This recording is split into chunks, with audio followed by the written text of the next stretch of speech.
നമ്മളിപ്പോൾ ഉള്ളത് sea food restaurant ആയിട്ടുള്ള ഇവിടെ മൊബൈലിലുള്ള റെസ്റ്റോറൻറ്റിലാണ്. നമ്മളിവിടെ മീൻ കഴിക്കാൻ വന്നതാണ്. നമ്മൾ ടീമായിട്ടാണ് വന്നിരിക്കുന്നത്. മനോജേട്ടനുണ്ട്, രശ്മി ഉണ്ട്. എല്ലാവരും കാണിച്ചു തരാം. അവരുടെ അടുത്തൊരു ചോദ്യം ചോദിക്കാൻ പോവാണ്. ചോദ്യം ഇതാണ്. ഇത് 3 അക്ഷരമുള്ളൊരു വാക്കാണ്, മലയാളം വാക്ക്. 3 അക്ഷരമുള്ള ഒരു മലയാളം വാക്കാണ്. ഇതിനകത്ത് ഭക്ഷണ സാധനമുണ്ട്. ഇത് ഭക്ഷണം ഉണ്ടാക്കുന്ന ഒരു സാധനമാണ്. ഇത് പശുവുണ്ട്. ഈ പശു പോയാൽ ഇതിൻ്റെ അകത്ത് പശുവിനെ നമ്മൾ പറഞ്ഞു വിട്ടാൽ, പശു പോയാൽ ഇത് നമുക്ക് ഒപ്പിടാൻ ഉപയോഗിക്കുന്ന ഒരു സാധനമായി മാറും. സൈൻ ചെയ്യില്ലേ, അതിന് പകരമൊക്കെ നമുക്ക് യൂസ് ചെയ്യാൻ പറ്റുന്ന ഒരു സാധനമായി മാറും. ഈ വാക്കില് 3 അക്ഷരമേ ഉള്ളൂ. ഒപ്പിടാൻ വേണ്ടി ഉപയോഗിക്കും നമ്മള്. പഴയ കാലത്തൊക്കെ ഇത് കൊണ്ടാണ് ഒപ്പിടുന്നത് ആൾക്കാർ. പശയാണോ? പശയോ അല്ല.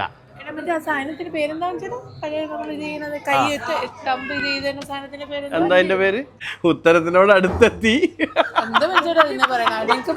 3 അക്ഷരമുള്ള ഭക്ഷണ സാധനം.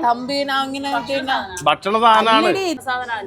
അതിന്റെ അകത്ത് പശുവുണ്ട്. പശു പോയാലാണ് ഇത് ഞാൻ പറഞ്ഞ ഒപ്പിടുന്ന സാധനം ആവുക. പഴയ കാലത്ത് ഒപ്പിടാൻ ഉപയോഗിക്കുന്ന സാധനം. അതെ, അങ്ങനെ ഒരു സാധനമാണ് പറഞ്ഞത്. അത് ആർക്കും കിട്ടുന്നില്ല. അപ്പൊ ഞാൻ പ്രേക്ഷകരിലേക്ക് വിടുകയാണ്. മനോഹരമായിട്ട് കിട്ടില്ലല്ലോ? ഇല്ലല്ലോ. അപ്പൊ ഞാൻ പോവാണേ. എനിക്കുണ്ടാ 3 അക്ഷരമുള്ള ഭക്ഷണ സാധനം. അതിൽ പശുവുണ്ട്.